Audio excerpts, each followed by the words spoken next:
This is Dan Schneider. On this Dan Schneider video interview, I have my second in a series of shows on actors on acting. Keith Hamilton Cobb is the man before you. He is a playwright, he is an actor, he has acted on stage and also on television in prime time and on soap operas, and the conversation will begin with him in a moment.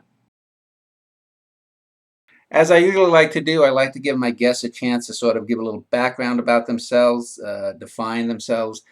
So, Keith, welcome. And if you could tell people who are not familiar with you or your work, who you are, a little bit of background, where you came from, maybe your early life, were you from an artistic family, that kind of thing. It's always a funny question. Where does one start with that, right? Lives are so complex; they go so many places. It's always strange picking a place in terms of where to begin. I was born in New York. I've grown up and lived in and around New York all my life. Studied at NYU.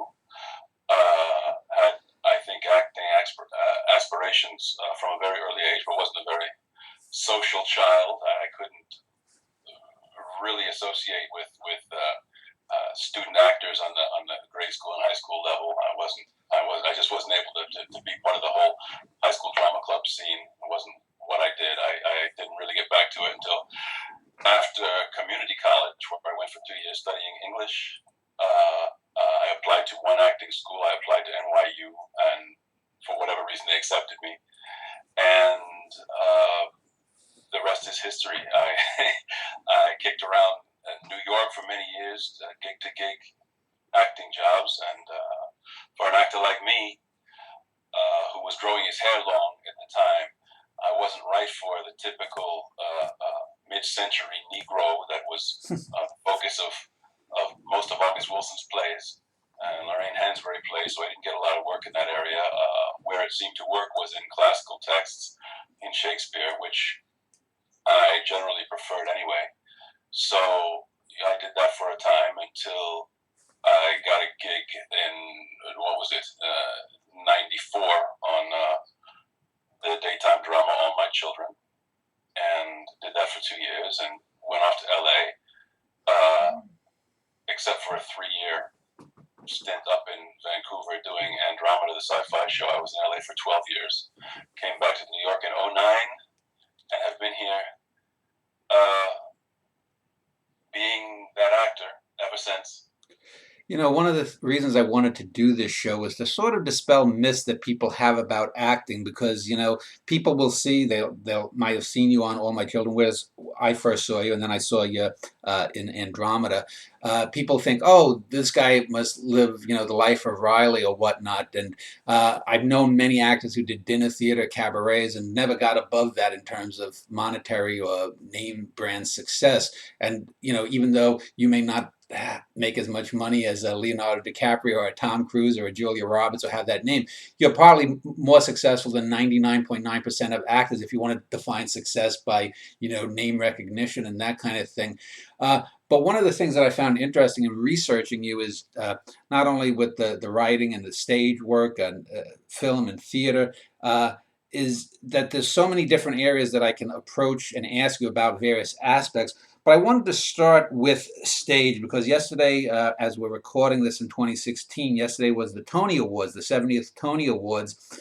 And I was looking at your demo reel. I was looking at some of the videos online that you have, your one-man play, American More, some of the earlier things you did, both in theater and otherwise. And one of the things I've always found so depressing is it seems that theater in general, but certainly Broadway, seems to be in a very bad place.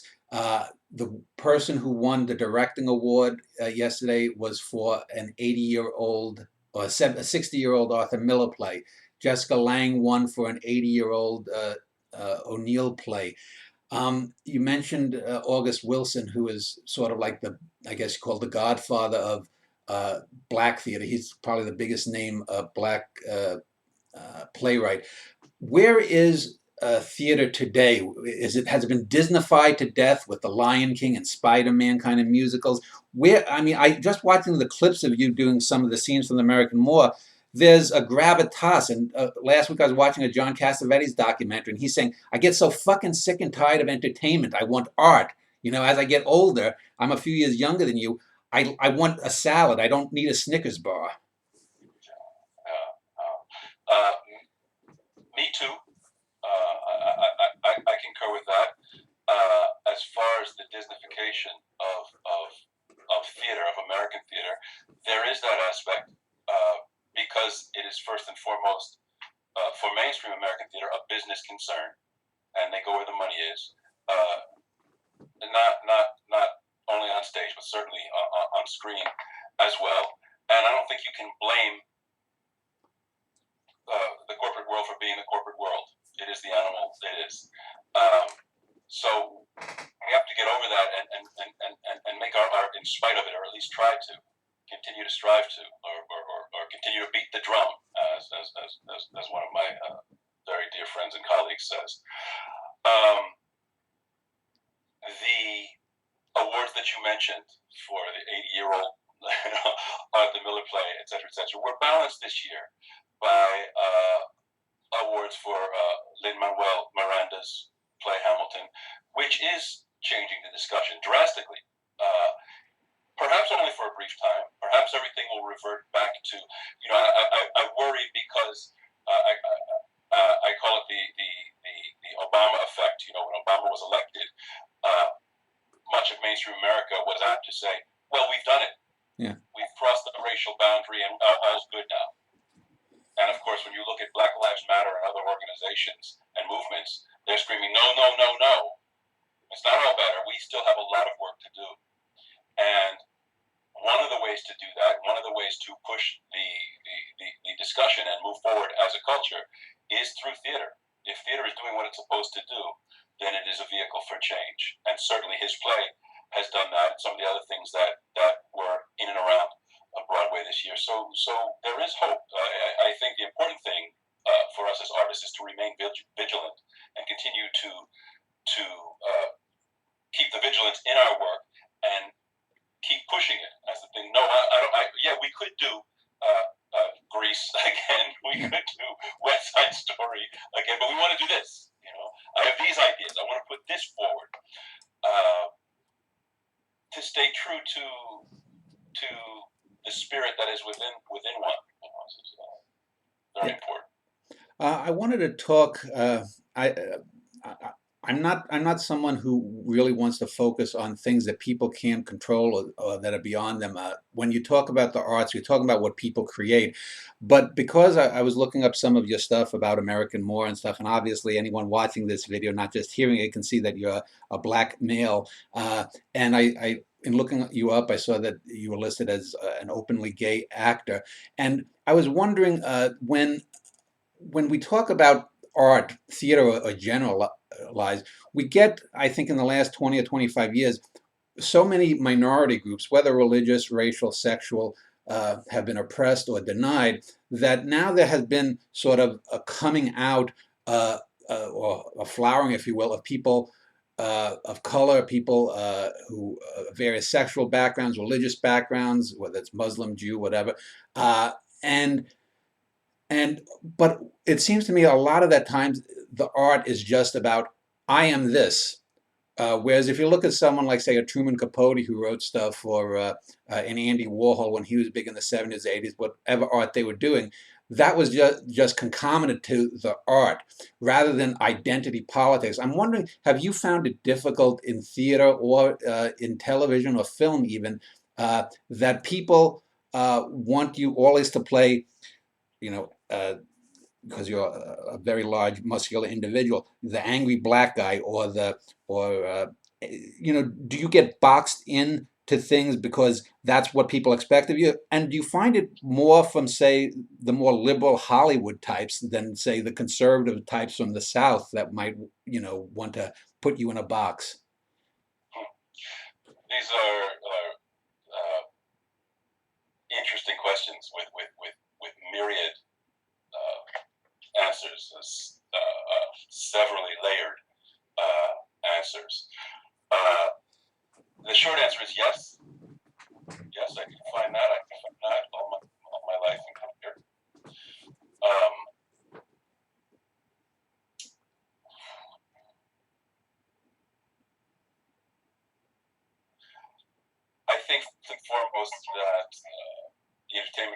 is an industry of images. We're selling images, and like everything else, we find what sells best and run with it. Images generate ideas. I don't know necessarily which is first, the image or the idea, but they are certainly connected to one another. I am this thing I am that you see before you, that in our American culture, when you say American black male to mainstream society, they have an image in their head. Now, ironically, that image generally is not me. I go into a room and I am not the image of the typical urban male who is dangerous in the ways that I think the typical urban male is dangerous to most mainstream Americans, or appears dangerous to most mainstream Americans. I speak well. The accent is different. I am somewhat atypical. However, this raises a separate set of problems. What do we do with this actor? What do we do with this black man who has a size, a stature, who is intelligent, has a strong intellect, who has a sexuality that is palpable? You know, the black male sexuality is still a fearful thing to a great portion of mainstream America. It's funny, you mentioned that you looked online and you saw that I'm openly gay, and this is all completely erroneous. This is something that somebody wrote. Okay, you're not. Been there for years and years, because somebody decided that was true. You know, I did a show called Noah's Ark about black gay men in Los Angeles. I did 6 episodes of this show and had a great time doing it. And I think it was all anyone needed, because it put forth the images, thus put forth the ideas, and that was sort of all she wrote. And all of a sudden there's all this online content about, you know, Keith Hamilton Cobb's sexuality, all of which is completely based on nothing and completely untrue. Yeah, I know, it's Wikipedia. I've had problems with Wikipedia too over the years. So if it's not true, even if they saw this video or whatnot, there would be a flame war. I mean, this is the kind of minutia that people worry about rather than art. Yeah, indeed. This is absolutely true, and I have said that. I have launched these broadsides about that again and again. And what does this have to do with our ability as creative people? Yeah. To make things and offer things to the world that change it, that move it in a direction that is positive and in some way transcend it, that save us from this morass of shit that we're sinking into, that has nothing to do with anything but money. Yeah. Money and perceived safety. Let me ask you about typecasting in general, not just regarding extraneous details about ethnicity or back religion or sexuality or anything. One of the things that I know a lot of actors do complain about, and this I'll file under sort of actor's life kind of segment, but is that, you know, someone gets a role and they can never break out of that thing. I contacted a fellow named Mike Farrell who used to be on MASH. He played BJ, and I may interview him later this year. He seems open to it. And it's been now 30-some years since that show went off the air, and I think he had 1 television series. Maybe he made enough that he can live off it. I don't know his background. But you see all of these times people will get something. And if I was a director or a writer, if I was making films, one of the things that I find very interesting would be, you know, if I had seen you on All My Children, or, you know, I would want to sort of cast you in something aside to see if you could stretch yourself, to see if you could pull, like Taffy, the imagination of the audience, play against their expectations, because in doing so, you can create tensions, sort of meta tensions from people's expectations that they would bring to the work that they're seeing. And yet this seems to be so against it. And I guess your answer from what you said earlier, would probably be, well, you can't expect corporations to change. But I would think there would have to be some impulse that you would want to try to do something a little outside the box. But why do you think that, whether it's in Hollywood or it's in the Broadway theater, or why do you think that that is there, that Well, reluctance? you're absolutely right. Your perception is right. The answer is that the money crunchers, the number crunchers in the corporate structure, are going to evaluate the risk of any chance that they take. It is risky to be creative. It is risky to think outside the box. It is risky to go in directions that haven't been gone before, try things that haven't been tried before. And if it's all about money, then the amount of that that's going to happen is going to be severely diminished. That's interesting. Guys like Mike Farrell, an iconic role. You're right, and there are any number of those. I certainly had to fight that with Noah Kiefer on All My Children, but fighting it still on some level. I'm Well, sure there's you could shear your dreads off. Mike Farrell didn't have, I mean, that was a large part of that character's sort of appeal. He was sort of like the buff, heroic Bob Marley of Pine Valley. Yeah, I'll tell you, it's an interesting thing to contemplate. That I could shave my hair, but I think, my experience was that I was still Keith Hamilton Cobb. Anywhere I went, they knew that. They Yeah. said, "Oh, he's that guy." Well, he's not really an actor, or he's too good looking, or he's too striking, or he's too tall. He doesn't fit in an ensemble. Any number of reasons. Not to be cast, which is not to say that there hasn't, as you say, there hasn't been any number of successes on a scale which are far and away beyond what the majority of actors are allowed to enjoy. In his case, he's an average-looking white man. He could have been any number of things. Why did that not happen?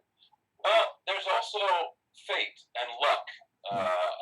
As I get older, I believe this more and more, that luck either accompanies or abandons an individual in the arc of his career at whatever point, and that is the thing that determines success in careers. I don't think anybody working in Hollywood, no matter how good they are, can attribute their success to their hard work and their talent. Yeah. They need to be ready. The readiness is all, as Hamlet says. But the fact that they saw the right people, or the right people saw them, or they were in the right place, or they did the right thing, or the trajectory was what it was purely happenstance, luck. So I think that's so. I think that's so for that character in MASH. I think that's so for me. I think that's so for everybody. There are socio-political factors when you start talking about actors of color, Yeah. in the industry that contribute to success or lack of success or type of success that the actor has. But again, I mean, it's also very much about luck. We could argue that being born a black man is also about luck. I could have been born something else. The spirit could have incarnated in another body, and it would have been another story. But it's me. Yeah, I know I was looking, it might have been on your website, or it might have been on one of the things regarding one of the plays that you were in, where someone wrote too, underneath, otherwise praised. They said, Keith Hamilton Cobb is a strong, intelligent black man, blah, blah, blah. And I was like, well, you might be intelligent, but the need to put that in there, if a Mike Farrell was doing that role, you wouldn't have had that word, because the assumption is that, like you had said, you don't go, yo, baby, baby, and the idea of you with the boom box or listening to stuff isn't concomitant with the perception of who you are. And you have these little things that, they may be the little gnats of life, but when you get 500 gnats or 1,000 gnats, you just want to, swipe them away madly. I wanted to ask you, because I was trying to look you up in the Internet Broadway database, which, if people don't know, is sort of the Broadway equivalent of IMDb. I didn't find anything listed for you there. So, have you done any Broadway, or has it been mostly in regional theater, what we call it? It's been wholly in regional theater.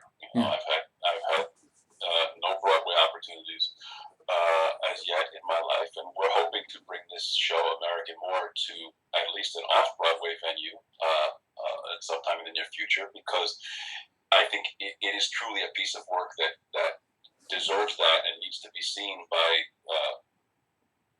the intelligent New York theater going audience. Uh, Eager to do that. I just let me just. I'd like to back up just for a second, because what you said is really important, and that is, you're absolutely right, and it's quite cogent and smart of you to detect it when you're reading these blurbs about Keith Cobb, that people stick that in as if to say that's because I present myself the way I am on the face of it intelligent, whereas somebody who did not act or talk like me, who was black, might not be. You know, that the urban black man, the rapper, the poet, the person who creates and expresses their art in another way might not be intelligent, and that is certainly a form of vast and deep intelligence as well. And I thank you for bringing that up and pointing a finger at that. Well, I know with my website, if there's a poet named James Emmanuel, if you Google his name, I found his poetry in the mid '90s. He died at 91 a few years ago, and he was a Black American poet who moved to France after his son was killed by cops. I think it was in Chicago, or I think it was he was in Chicago at the time. So and I've been trying to get his work out there. Well, since he's dead, he hasn't had a will or anything. But I you can see that kind of thing with any artist. There's a surprise because his poetry, for example, wasn't specifically black enough, and he always complained to me about being, blackballed by the black MFA mafia, and that he couldn't get his works more mainstream because I've always thought, if you're feeling constipated and you're ready to take a big dump and you're sitting on the toilet, you're not saying, "Well, I'm going to take a dump as a gay man or a straight man. I'm going to take a dump as a Jew. This is how a Hasidic dump differs from a Sikh dump. It's like ultimately I look at myself, and if I was abducted by UFOs and they were prodding and probing you like the whole mythology goes, and they asked me what am I, other than saying a human being or Homo sapiens, I would say, well, I'm an artist or a creator or a writer or something. I would think from what I've read about you and seen it from parts of the American More, that would be your number one defining characteristic: being male, being black, being straight or gay, or being whatever religion you may or may not be, would be ancillary. To me, I think when you're an artist, you have to have that first. I've told many young artists, you can't be great at anything, much less art, if you're doing it part time. You have to go whole in. And it seems to me that you've done that. Would that be a correct characterization of your approach to acting? It would be a correct characterization. I have done that as much as I can. Yeah. What we have to remember is that the society in which we live, which we cannot escape, we are not being probed by aliens, we are being Yeah. probed by other Americans. And that society puts us in boxes, types us and calls us things, and sees those things before they see anything else about us. So no matter what we are trying to be, no matter how we are trying to manifest ourselves on the planet, there is this very old uh, uh, perpetuated structure about where people fit, where men fit, where women fit, where black people fit, where immigrants fit, where gay people fit. And you can see right now when people are threatening that structure, threatening to change it and grow it and evolve it, there is great pushback because the structure is very old, and it is old for all of us, and trying to put us in the place that is easy to identify and easy to thus in some ways control. Hmm. I want to talk specifically about acting now for a bit rather than sort of the extraneous cultural things. About a decade or so ago, after having grown up for my first 4 decades just watching Hollywood movies, I started buying and watching foreign films. The European masters, then later people like Satyajit Ray, the Japanese masters, Abbas Kiarostami.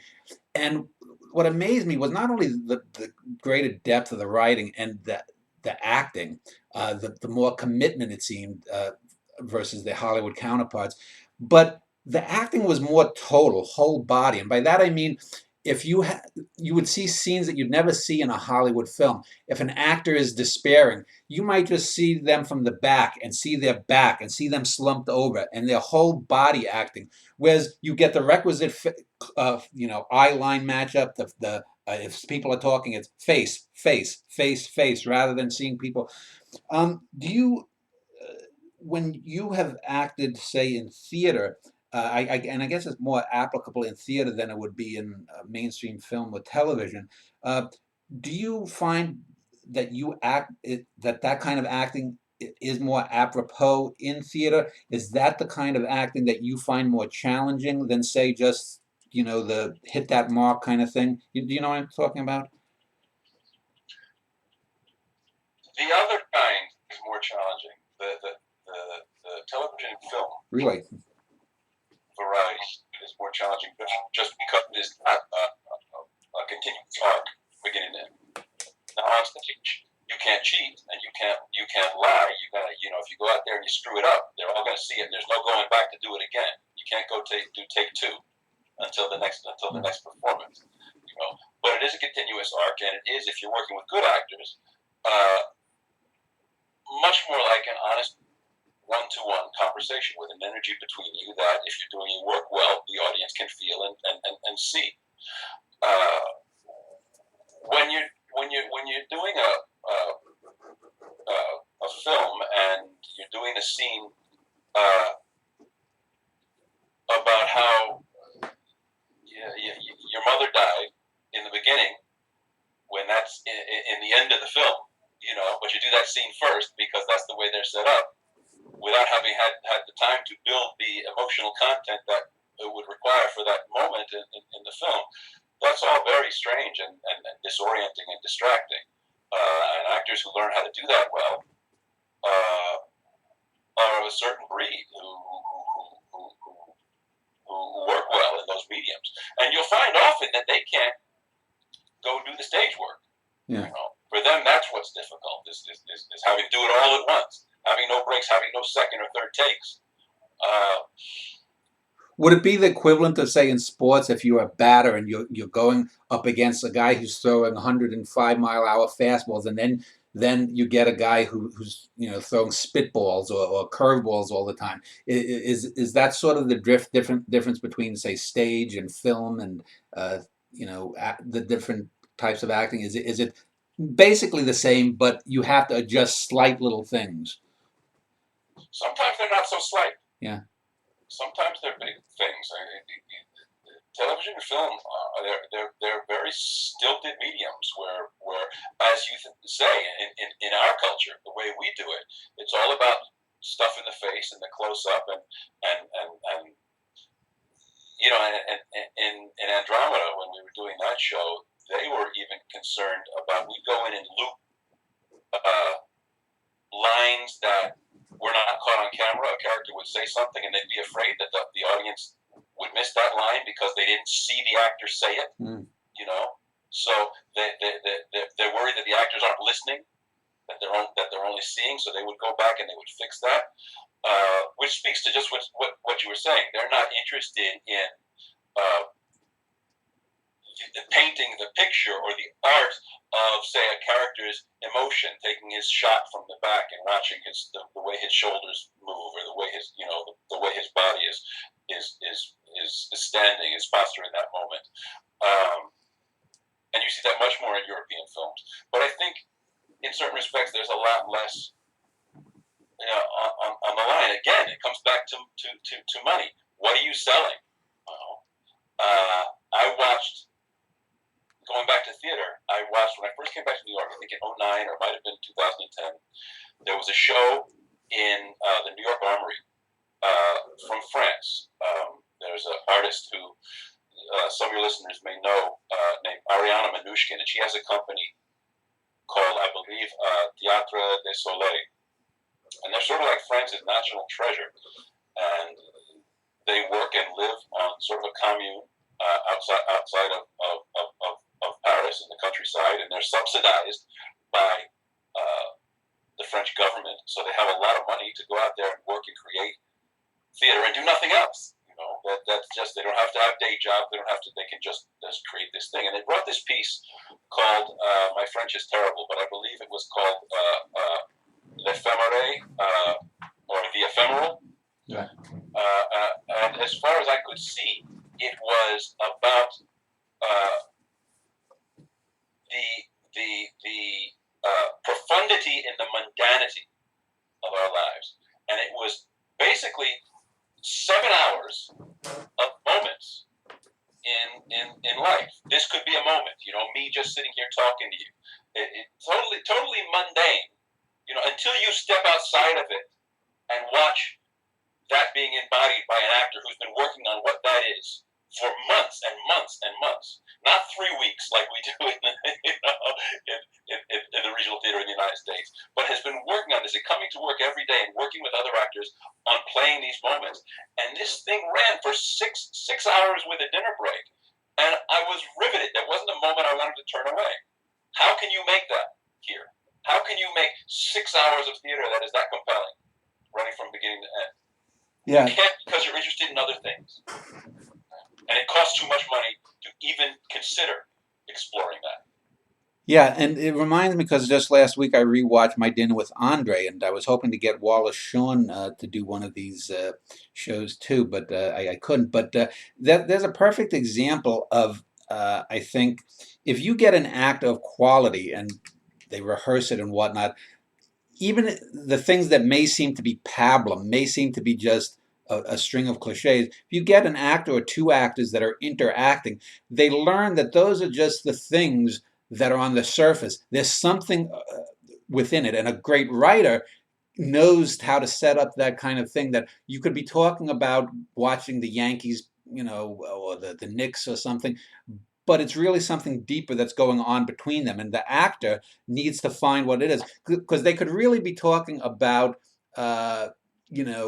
their relationship with their fathers, or the time that a bad thing happened to them somewhere, but they're talking about Alex Rodriguez or Kristaps Porzingis or whoever the sports star is at the moment. Are those the kinds of things that if you get offered a job and the work isn't so challenging, let's say, or the script is, it's okay, but it's a paycheck, is that the kind of thing that you'll say, I've got to find something a little bit under the surface here? Well, yes. For the rule is generally, Dan, that actors tend to take the work as seriously as those creating it around them are. Yeah. If you're hired by an entity that is making some intentionally mediocre thing because they're just, minding their bottom line and doing this for purely business purposes, not creative purposes per se, you're not going to generally work any harder than they are. Intention and commitment and diligence and creative fire is contagious. When you get a group of people who are all doing that, they all tend to rise to the same level. So yes, you would tend to, if you had a mediocre script, but everybody around you was saying, how can we make this compelling? We're all committed to doing that. Then yes, you'd start looking for levels 2 and 3 and 4 in the subtext, of the work of the stuff on the page, and try to find that and apply all of your skills and technique to make that happen.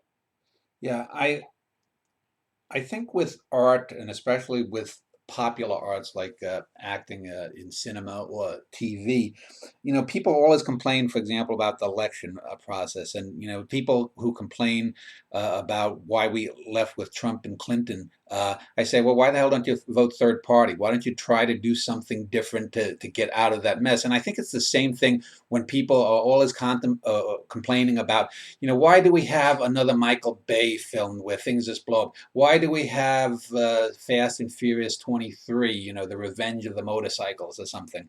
Um, uh, but people don't go when you get some art house film that has something. It may not be a great film, may not be a perfect film, but has some gem. It's so hard for people to go there because they just want this entertainment. My life is so difficult now. I just want to go and watch things blow up. Do you think that the fault is as much, if not more so, with the consumers as it is with the purveyors in Hollywood and television? I don't think there's any separating one from the other. Yeah. I think it's all of a piece. I believe that, as you say, consumers are looking for escape from their lives, which, if we look at sort of the evolution of American culture, there's a lot of lives that are pretty dire right now, and the advent of technologies which have sort of shot us in a certain direction are very difficult to resist. Young audiences are still the majority of moviegoers, and so the corporate interests are going to make movies that are attractive to them. They're not thinking about you so much. They're not thinking about me because we don't make up enough of the audience that would go and pay money. In fact, fewer and fewer people in general are going to the movies because they can find movies online. They can sit in their living room and see the first run films. So that industry is evolving. It's all, we do it together, and as artists, we can be vigilant. Again, we can have our vigilance and say, this is what I want to create. This is the voice that I want to share or offer or put forward. The consumer isn't busy thinking about that. The consumer is the consumer. On his face is somebody who's saying, just entertain me. Make me happy. Make me feel like life's worth living. Make me laugh. They don't want to think. We have to think so much to get through our days right now. And there is a resistance to thinking. As we can see in the election process, there's a resistance to this saying, well, if all the news is suspect, if it's all spun up and coming from all these different places, and I can't verify any of it, why should I care? I'm tired of thinking. I'm tired of figuring it out. It's too hard. It's too complicated. Give me simple. That's part of the evolution of our culture. Yeah, but let me ask you though, isn't though the intellect and most people are not going to be creative in the sense that they're going to go out and write a play or become an actor or whatnot. But you have to exercise that muscle, the brain muscle, to a certain degree. And if all you're doing is watching cars blow up and, people, hot 20-year-olds, getting sweaty and naked, after 2 minutes on screen, it gets to a point where you're like, it all becomes the same. It becomes this gray mush, and it like I had said before. You have to eat salads. You just can't be snacking on candy bars. And sometimes, even if you're tired and you have a hard day at work, if I come home and if I watch, a great performance. Yesterday, I just watched a great documentary. Repeat, or I had a DVD of. Called Into the Deep. It was a documentary about the wreck of the Essex and Herman Melville's writing of Moby Dick. And it's something that you'd have to think about. It has some depth or whatnot, but it gives you deeper insights than if, let's say, I just put in, the latest rom-com. Um, you know, I would take it that you agree, but how do you think that there's any way out of that? I mean, will it take, for example, if let's say your play American Moore made it on off Broadway and won, I guess it's the Obie or something, and then you got onto Broadway, and then some filmmaker wanted to do a documentary about it or something. Do you think it takes that everything is based upon the financial success of something? Do you think that art, for art's sake, if you want to use that term, can't succeed now on its own merits? That gets back to the piece of the conversation that you were having about the luck. Mm. I go back to Hamilton, Miranda's piece, because he is a brilliant man and a brilliant artist. He has taken these issues that require a degree of erudition to even identify, and then he has spun it up in a vehicle that is accessible by popular culture, and it has changed all of theater. But he had to come upon the right people. Nobody would be listening to him when he showed up with his idea for Hamilton if he hadn't done In the Heights first, and that hadn't been a success.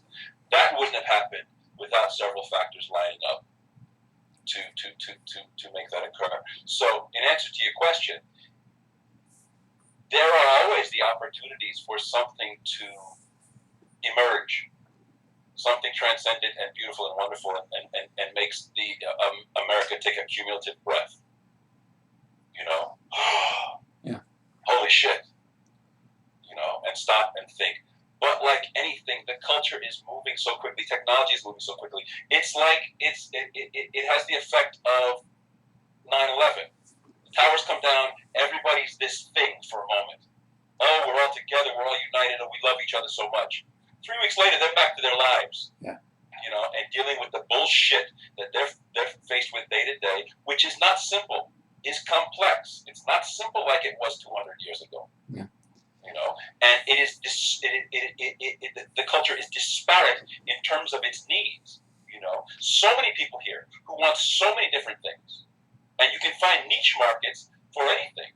When I did Noah's Ark, which was about the gay black men, there was a segment of the American population, gay black men, who hadn't been represented in television and film in any way, and so they had a built-in audience. Comparatively to the audience that, say, Breaking Bad gets, is relatively small, you know, because it speaks to them. But you know, it was a bonanza nonetheless because it had found this little niche. Yeah. Given that, you might ask, well, having that opportunity, why wouldn't you make a show that delved more deeply into the issues that these people face? Because it was basically a comedy. It was light.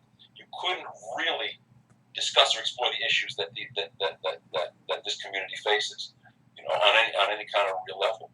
The answer to that is, well, we have paymasters. We're doing this for Logo, which is a subsidiary of MTV, and the money is coming from A, B, and C places. So again, it comes back to money. Opportunities abound. Opportunities are everywhere to make that choice. As individuals who wake up in the morning and say, am I going to make the creative choice? Am I going to make the brave choice? Some people say yes, some people say no. Money people tend to say no. Yeah. They tend to say no until, through whatever means, the thing happens. Now, you know, the producers of Hamilton have jacked up the premium ticket price to $800 a change, you know, per ticket, because they recognize the financial success, and they'd be more likely to want to do something else like this in the future. But if you had told them out of the gate, hey, I got this thing about Alexander Hamilton where you know, and it's a hip hop musical, you know, out of the gate, not knowing him, not knowing anything, they say, go away, we can't talk about this. We want to do Arthur Miller's your own play. Do you think that, because you mentioned Breaking Bad, and even that's a niche show in a sense. I've never had real cable or whatnot, so unless it goes on Netflix, like I watched Mad Men only when it went on Netflix. Do you think that the fractiousness of not only cable and games. People now will spend hours on game, or they spend online, on the internet, whether it's porno or non-porno or the deep web.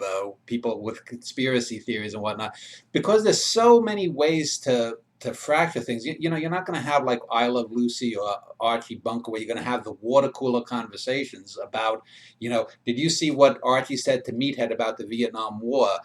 You're going to have people talking about characters that out of, what is it, 330 million people now in the U.S., maybe a hit show gets 5 million people. And so even that's niche. But I wonder if that kind of fractiousness and ephemerality, to use the term you had mentioned earlier, might serve to help theater, especially local and regional theater, because there's that one-time performance. On November 2nd of last year, Keith Hamilton Cobb gave the performance of his life in this thing, so that you're going to get people who want that thing, because if they went 5 straight nights, they'd see you or some other actor doing the same role, but a little bit different. Do you think that in a perverse or odd kind of way, that the fractiousness, the the differentiation of cultural attention may actually, in the long run, help theater?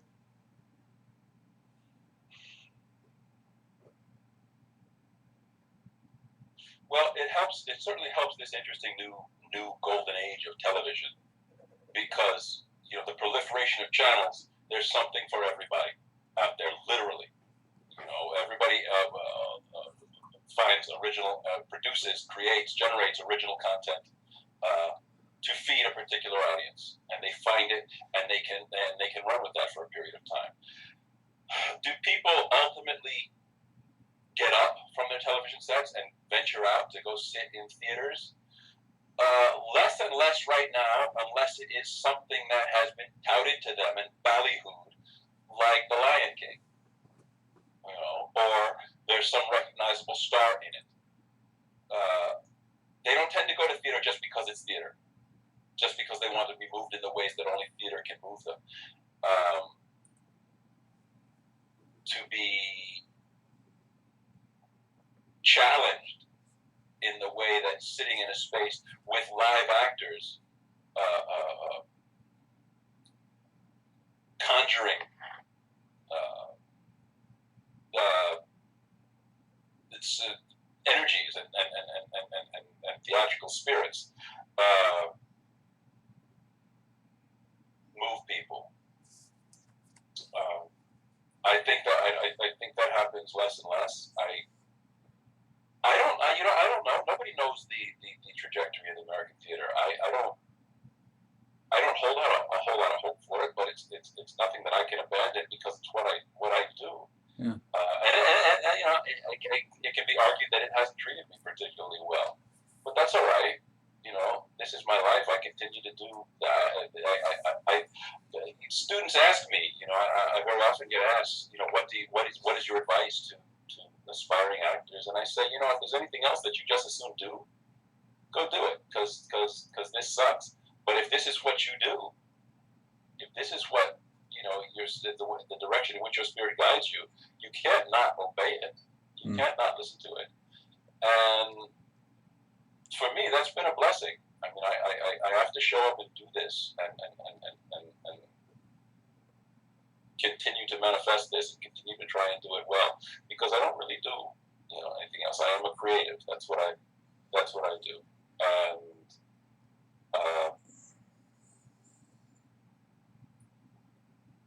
what will theater do? Where will it go? This thing with Hamilton is interesting. How long will that change? Will that become a sort of a zeitgeist that takes us into another 50 years of really interesting theater? I don't know.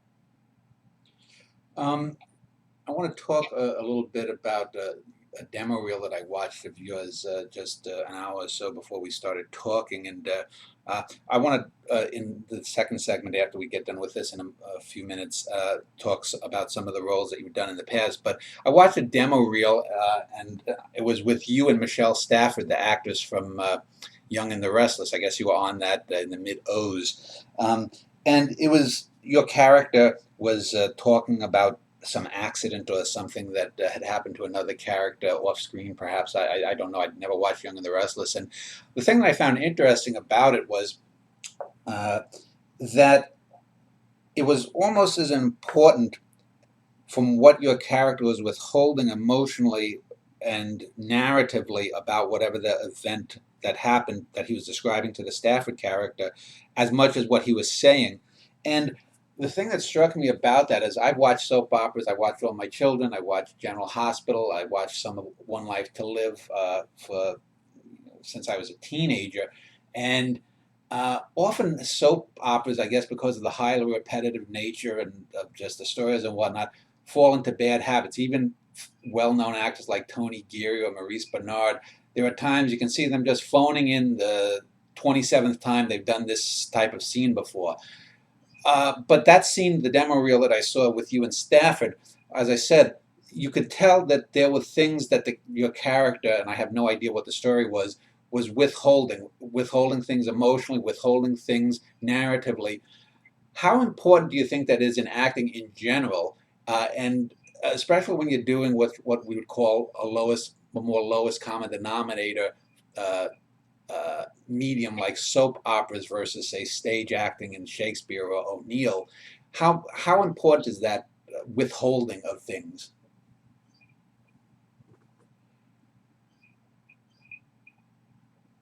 You know, the silences, as people would say. Well, it's important if there's going to be a subtext. Yeah. Right. Without it, you give away all of the complexities of your character's being.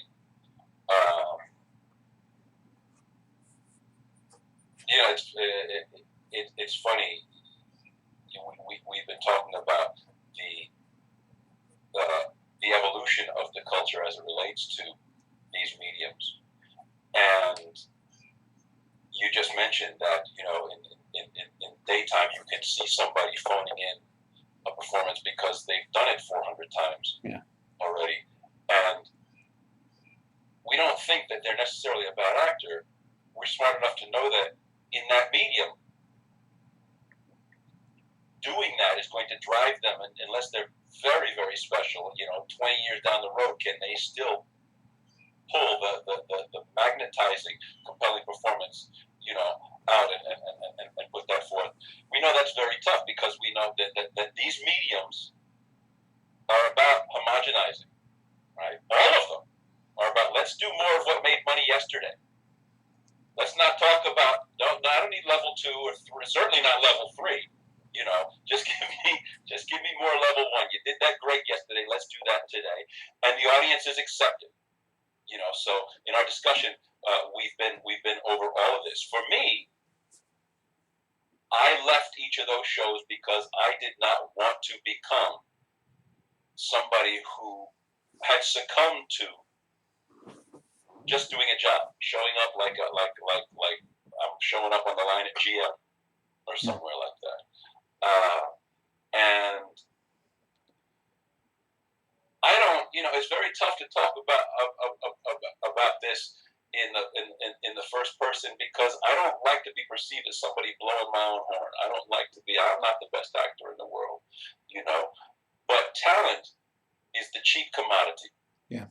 In this business, there are gazillions of wonderfully talented actors, wildly, insanely talented, who we will never see because they are not lucky enough to be seen. There's that, right? Mm. Their fates are different. They're going in other directions. The circumstances have not aligned to put them before us. Having had the opportunities and continuing to have the opportunities that I have, all I can do is show up with all of it.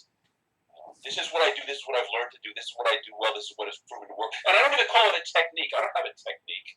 I don't know what I do, and that's why I don't call myself a teacher. Who says you should teach? I said, all I can do is teach somebody to act like me. Mm. I can't teach them how to act. I can't say unequivocally these are the things that I do. But as you say, I know that in a scene like that there has to be a great deal of stuff that's not on the table. in order for it to be truly compelling. And I think it was. I'm proud of that work. And I used to laugh with my manager about that. I said, if there wasn't that schmaltzy music under it and it wasn't shot in video, it could be in any film. And yet, my access to the wider screen has been limited because I don't know. What are the factors? Mm. One of them may have been because I did too much daytime. I don't know. But all I can do is continue to show up and give it 100%. Yeah, I always call it sort of the Michael Jordan factor because I grew up in New York and I'd watch people playing basketball or, around a lot of the concrete basketball yards behind the big high schools that one of them I attended. And I would always say to people, Michael Jordan, no doubt he's a great athlete and whatnot, but a lot of luck figured into it because Michael Jordan went to he was there playing basketball and he got the attention of a scout. Someone else their mother may have been sick then and they may have spent 3 months nursing him.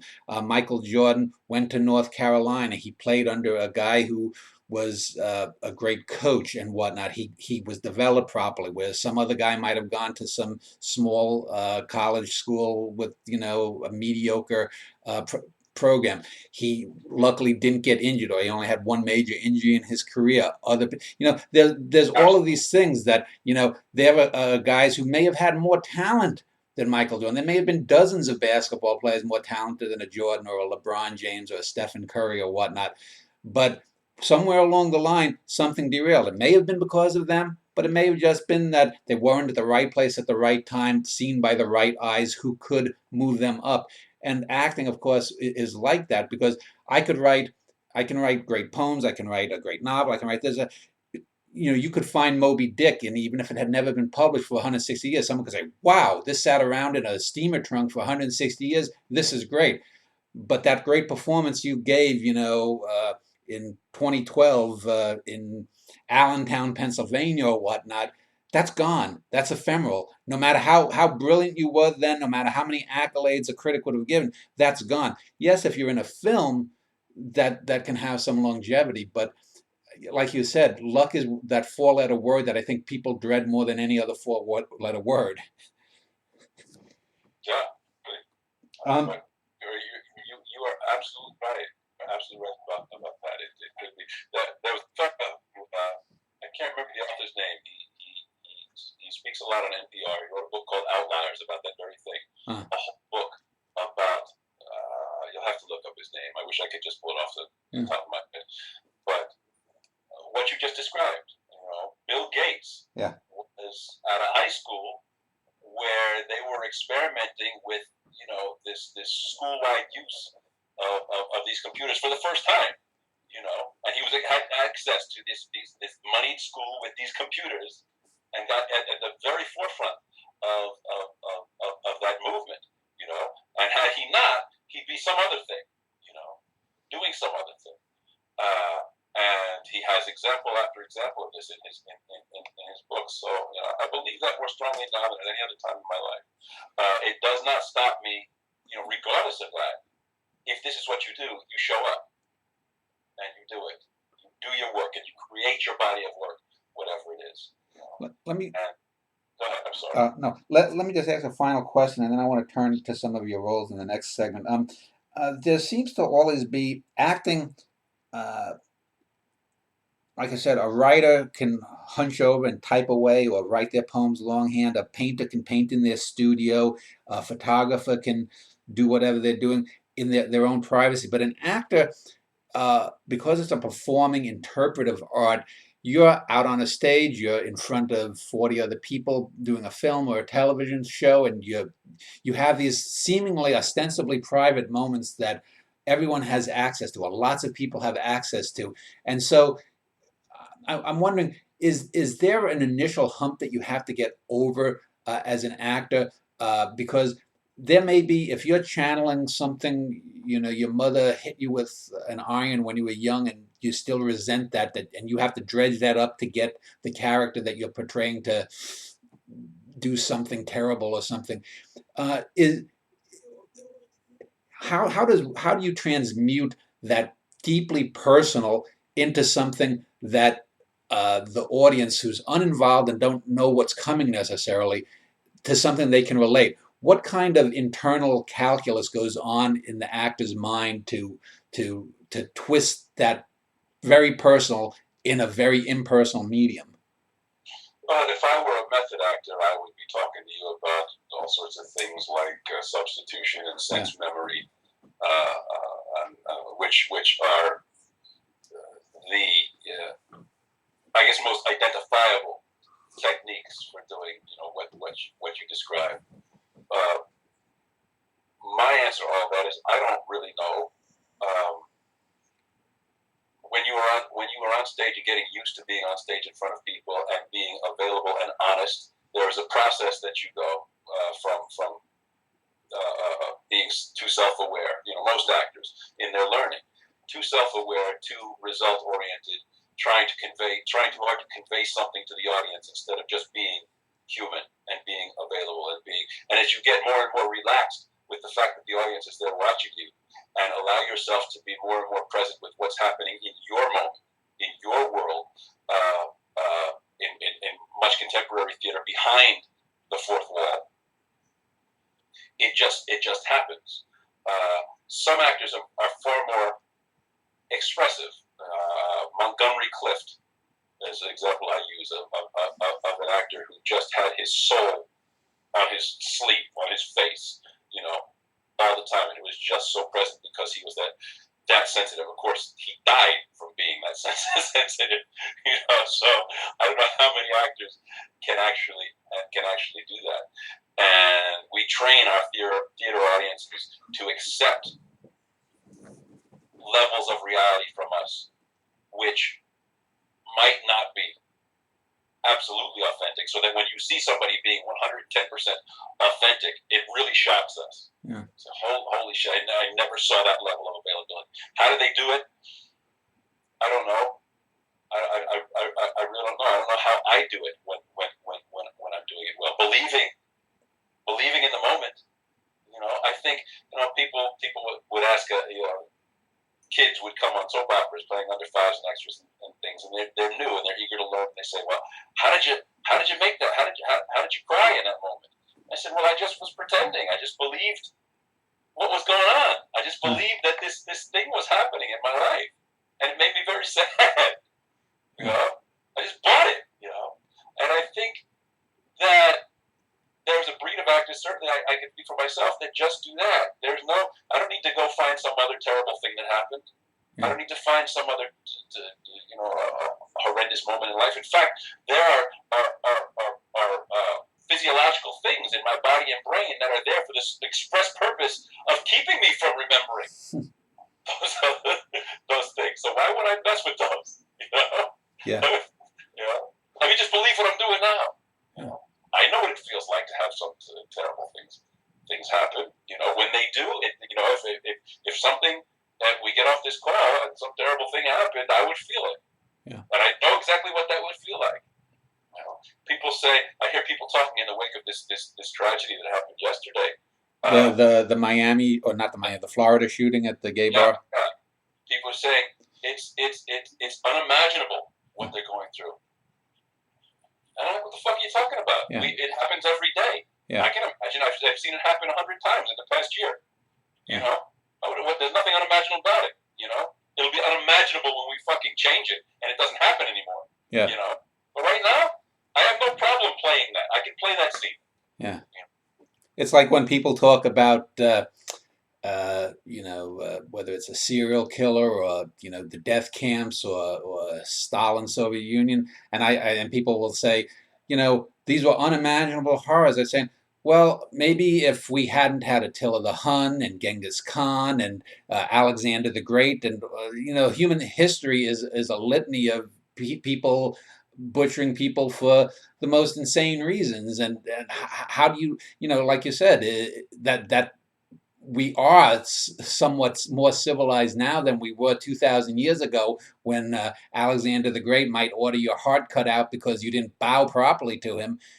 Says something. Although I guess if you're living in ISIS, under ISIS control, they still do that, but it's a lot less and it's frowned upon now. There it was de rigueur for conquerors. But let me end this segment, and in the next segment, I want to just go through some of your roles because I saw some roles in looking you up that I hadn't seen before, and we'll do that in a moment.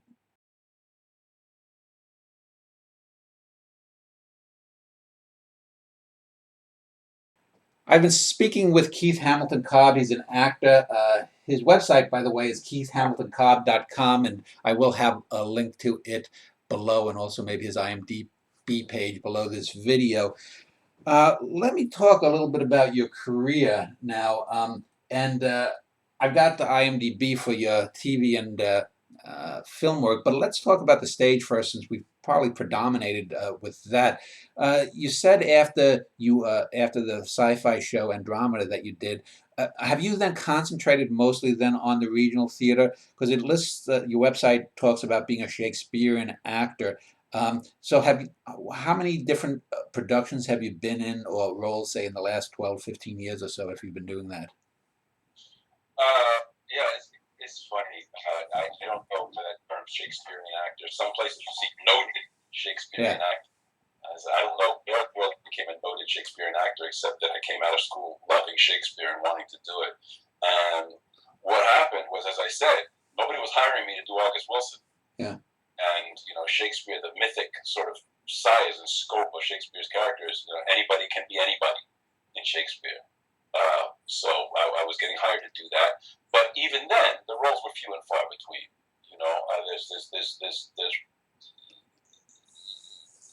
The industry is like a million rats in one piece of cheese. There's everybody wants the jobs, so the competition is very high. And again, there's that luck thing: who gets the job and why. We can go back and do socio-political studies of who's working and why. I don't know what good it does us. The people who get the job, and the people that don't. So there was only so much work, no matter how much I loved Shakespeare and was ready at that age to travel around the country and do it. There was only so much of it, and was no way to make a living. And being in New York, when you're home, you go out, you audition for the things that were there. At the time, there was soap opera mostly in New York. That was most of the TV work that was happening in New York. So you would audition for these shows, and yeah, I finally got one, and that was '94, and I wrote that for 2 years. But I realized after the first month, that, as you said, it doesn't change. It's the same regurgitated thing, month after month, week after week, day after day. And I realized, I could stay here. I could stay here for 25, 30 years, as people do, as colleagues of mine have done, and have a great life. But I will not have been an actor. I will not have created a diverse body of work. And I can't blame anybody for making that choice, but I couldn't make it. I needed to go make art, make theater. And I had said then, in going to Hollywood, when I left all my children in '96 and went to LA, I talked about Shakespeare all the time. But I love to do this. And what do you do? I love to do this. I would put it out there as a thing I love to do. And somehow, I became this Shakespearean actor, which I still love to do it. I haven't ever done enough of it. But Hollywood has a way of swallowing up actors. 12 years went by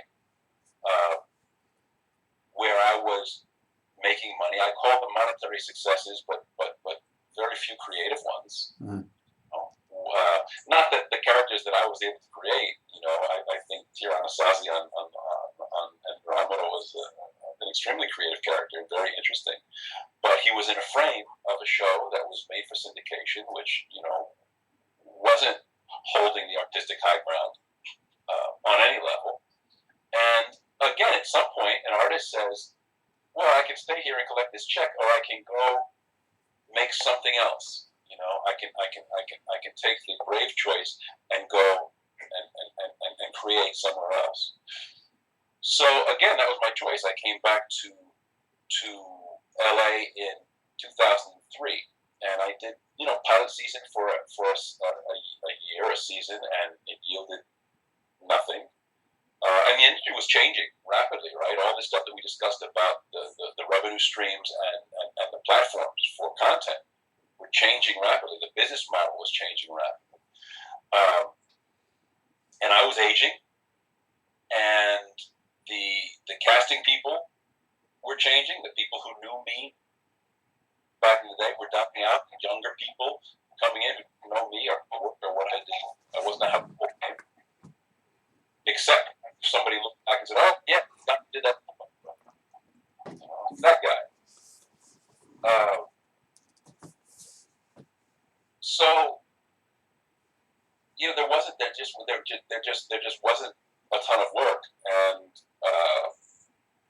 Young and the Restless stepped up and offered me a deal for a couple of years, and I had told myself after leaving all my children I was never going to do daytime again, but was fearful, like people get. I said, well, I don't know what else is stepping up, so I'll go do this, and did that for another 2 years. But again, that time goes by and say, okay, well, I'm restless. I need to go make something happen. And I stayed in LA until 2009, through the sort of meltdown of the big SAG-AFTRA merger, the writers, actors, producers debacle that turned an ugly town even more ugly. And I said, I gotta go back to New York, and I gotta try and be a stage actor again. And I came back, and it's been that sort of journey ever since. And a lot of it happened in the regions. You leave New York and you go off with a big theater, because there's only a handful of shows for people on and off Broadway. And that's where I've been, in and around that, creating my own vehicle, creating American War, which, among the things that I've created in my life and career, is at this point the most important. And I don't say that about everything that I've done. It is truly relevant to the times that we're living in, and how we not only deal with each other in terms of race, but what we're going to do with the American theater. Who's going to get to make it? Whose art matters? Are we going to succumb to the dollars and cents? Or are we going to make things that create great and important change and allow us to transcend as a people? Yeah, I believe that I'd mentioned my wife and I were writers, and we've made, you have to make adjustments and sacrifices in terms of time versus work versus money, whether you want to go too deep, to stick your toes too deeply into a job. When you came back from LA, was there ever a time that, for example, that you had to get a day job working, 6 months at your brother-in-law's construction company or something, or between roles or something? And if so, was that sort of like a holy shit, I'm back here doing something I did when I was 20 years old, and 25, 30 years have gone by. What the fuck is wrong with me, Yeah, absolutely. We all have those moments. It was an awakening for me coming back, because so much of my time in LA had been subsidized by money I had made going in, and could spend down. Even when things weren't going well, I could spend down the reserves and live well. And I came back to New York to my colleagues who spent the majority of their time in theater after 12 years to realize that they were doing these weird things like catering every spare moment that they weren't working on a show. And if they got a show, they rented their apartment to somebody else and packed it up and sent most of it to wherever they were in the country doing their show. When they came back and got rid of their renter and they set their apartment back up, the first thing they did was went out and took their catering job again. And I looked at them, I was like, holy shit, I'd forgotten all about this. I'd forgotten that you people live this way every day. This is your lives, And I knew that I couldn't ultimately do that, and I won't ultimately do that. I have there's that, I don't know if you saw the Mickey Rourke film, The Wrestler. Yeah. There's that amazing scene where the guy recognizes him in the grocery store. You're Randy the Ram. Yeah. And he tries to, this is just so uncomfortable, because here he was at the pinnacle of his wealth and fame and power and prestige as a human being, physically powerful. you know, the icon, and now he's quote unquote reduced to this, and yet people still recognize him. And I said, how can how can Noah Kiefer, hold a tray of canapes? Yeah. How can Tiranasazi, hold it? He can't. He can't. So what will I do? So what you do is you take jobs as a teaching artist in a school. You go and you teach. You take a coaching job. Many colleagues go into the realm of teaching. I would stay away from that as much as I can as well, because I don't consider myself a teacher. I don't particularly consider what I have to offer for a salary worthy of that money. I don't feel comfortable calling myself a teacher, but we do do what we have to do, and I've had those places. Yeah. I've got this 6-month gig over here. It's not a lot of money, but it's a few bucks. Do you want to do this? Yeah, okay, I'll do it. Yeah. When you mentioned when we're talking about Shakespeare, two things popped out, and I want to ask them separately. The first is, I've known actors who think Shakespeare, especially stage actors, is the ultimate. That to do that is a confirmation of my existence as an actor. And then I've known actors too, and I guess I side more with these actors because I'm a writer, that say, well, Shakespeare was certainly a great playwright. He wrote some great poems and whatnot, but he also wrote a lot of shit. And I don't think that I think modernist writing, modernist playwrights, the Ibsens, the Strindbergs, the O'Neills, the Shaws, the Millers, the Tennessee Williams, I think when you talk about Nora from A Doll's House, Nora Helmer, or Willy Loman, there's a more complete human aspect to them than even the greatest of Shakespeare characters. Yeah, you can have a great soliloquy, but there's something realer. There's something that can get to the average person more by seeing reflections of themselves rather than the King of Denmark. Do you fall on either side of that coin, or is it all the same to you? Would you rather do, August Wilson, as you mentioned, rather than, Shakespeare? Well, I'm happy to hear you say that. As I say, that Shakespeare wrote a lot of shit. I agree. Wrote some great plays, but he wrote some crap too, and we need to be absolutely honest. Yeah. And I don't hear many people who say that, so that's refreshing. I completely agree. The difference between the two is that the contemporary playwrights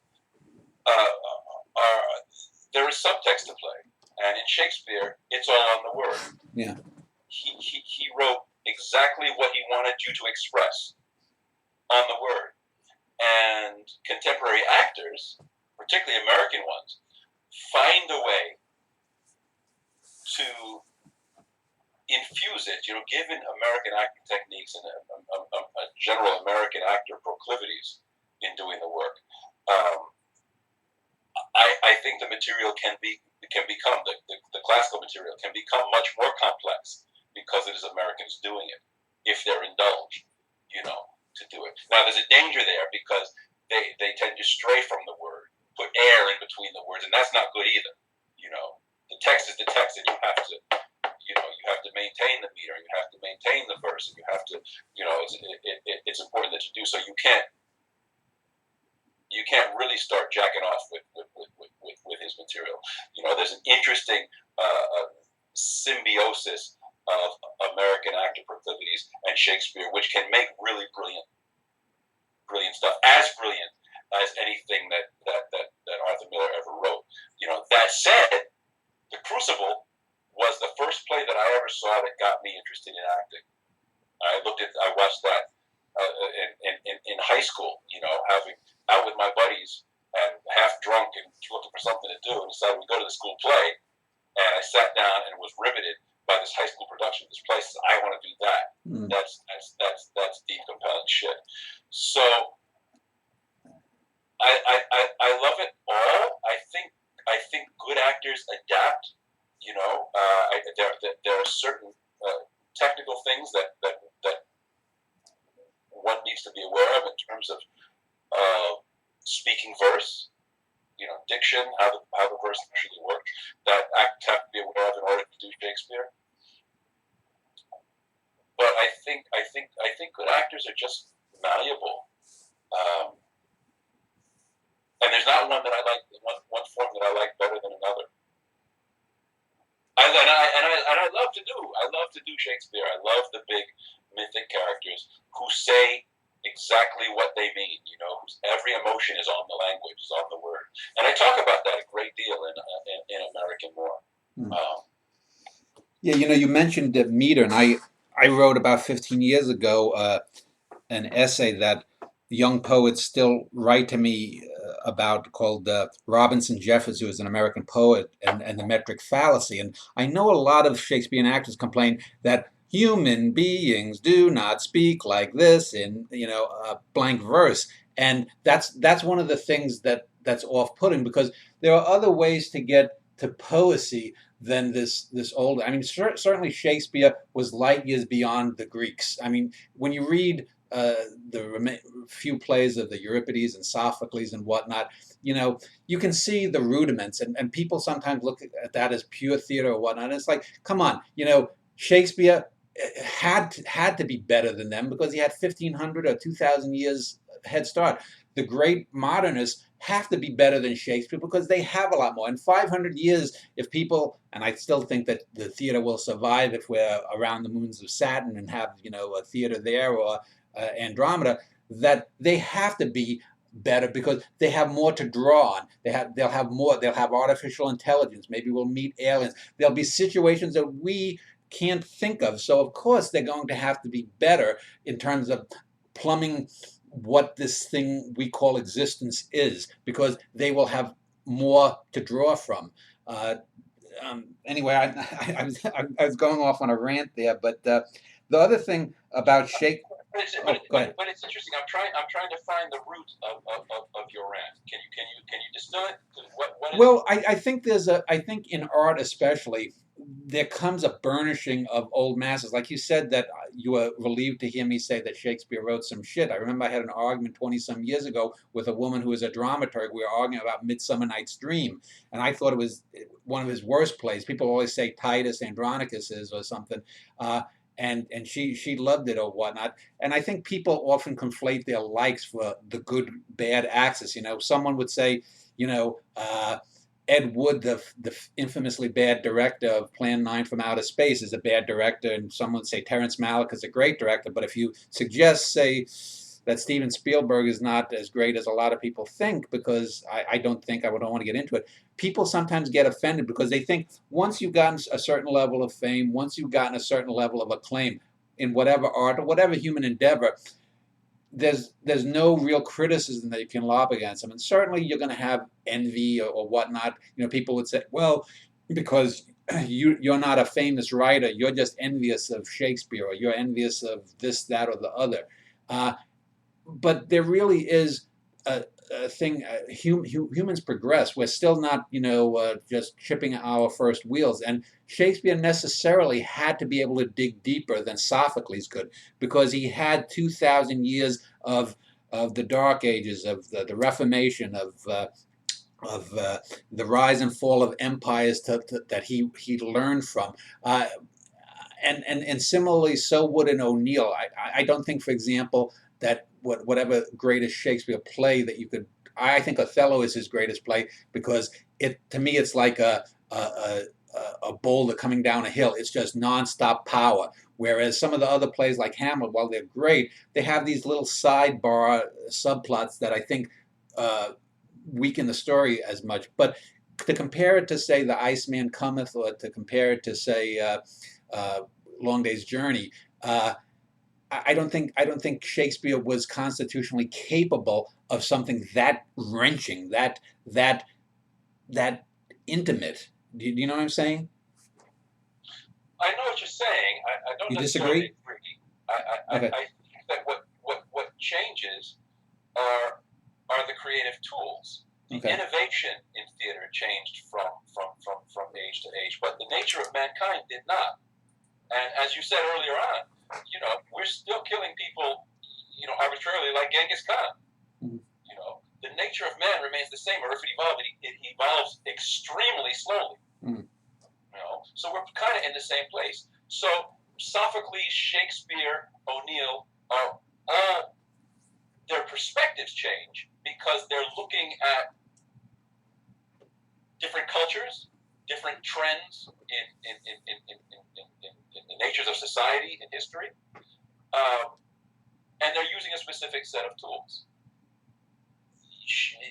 I tell people, don't do the Greeks. You can't put on stage the things that that's why the messenger comes in and tells you about the women tearing the heads off of cows, and tearing their sons' faces off. You can't show that. So the messenger came in and said it, and in that form, they were happy to listen to him say that and believe it. We can't do that anymore. Shakespeare comes along, and it's an evolution. And he writes in this verse that everybody wrote in, and it can sound very stilted if you're taught to pay too much attention to it. Ba-bum, ba-bum, ba-bum, ba-bum, ba-bum, nobody talks like this, so why do we always do that? But if I say to you, nor I, nor any man, that but man is, with nothing shall be pleased, till he be eased with being nothing, I don't hear the verse. I hear a man saying something that is extremely, think about that, nor I, nor any man that but man is, with nothing shall be pleased, till he be eased with being nothing. Anybody could say that. It doesn't. I'm not hearing, but it's verse. It's iambic pentameter. And I think what happens is that, first of all, we get caught up in the dubious nature of American acting training, and are taught pay attention to this first, so that you get actors, stuck on that. But then you also get that phenomenon I talked about, which is American actors just bring their American acting proclivities. You have the James Cagney school, of the Chris Walken school of Shakespeare, where it's there, but he's taking all the punctuation out of it. Start all over again. Let me take everything that's written on this page out of it and just what do the words mean. And I'll put that forth. And we have a whole new form. And it's beautiful, and it makes sense, and we hear what these characters are saying. It's not so cerebral.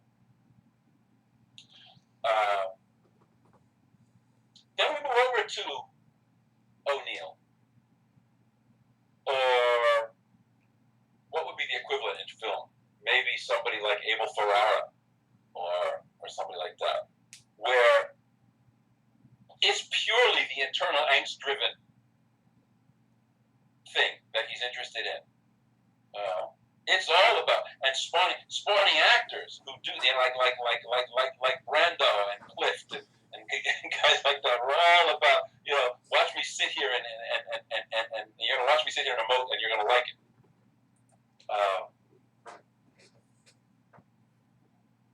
But we're all men and women dealing with the issues that never change. Yeah.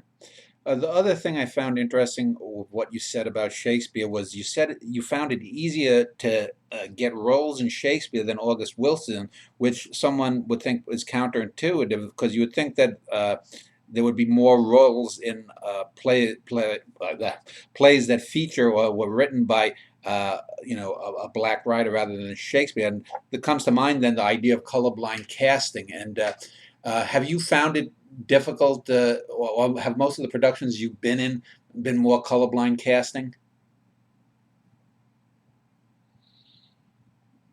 Well, rather than ghettoizing yourself as Othello, Right. You could argue that if I'm cast as say Richard III in a production of Romeo and Juliet, where Juliet and Capulet and Lady Capulet are all white people, that there's been some colorblind casting.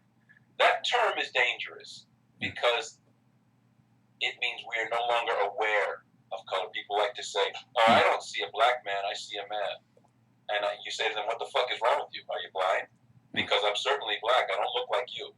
Yeah. So if you don't see a black man, you're not seeing me. Yeah. It is your ability to see that person and not give a shit that and go on from there. to see the humanity in all of us beyond that. So, on the one hand, while I'm happy to see a black Tybalt or a black Romeo in a white family, I am not as eager to see a black Otto Frank in the Diary of Anne Frank. Yeah. You know what I'm saying? There's a level of ridiculous. Well, it's like the controversy last year with Idris Elba. I think was it Roger Moore or maybe one of Ian Fleming's relatives or whatnot said that no, you can't have a black Bond. But a James Bond is a different thing. If you look at, for example, since we're speaking of Genghis Khan, John Wayne infamously portrayed Genghis Khan, and well, let's go up and kill those lousy little Chinese. It's to the point of like. Or Mickey Rooney in Breakfast at Tiffany's, trying to yes, I mean, just cringeworthy. So yeah, I think there are certainly characters, especially historical characters. You couldn't have Abraham Lincoln played by a black man. It would be absurd that the black man would be freeing people of his own color. But when you're talking about these things, because the Capulets or Iago. Iago because Othello ostensibly is a North African. But when you're talking about the plays that aren't about identity or they're just about a thing, you could, for example, I think just as easily have an all-black cast of Iceman Cometh or whatnot. I don't, you couldn't have, say, a man play Nora Helmer, for example, in A Doll's House. That would be absurd. But I guess it depends on the situation, what the play or the production is really about then.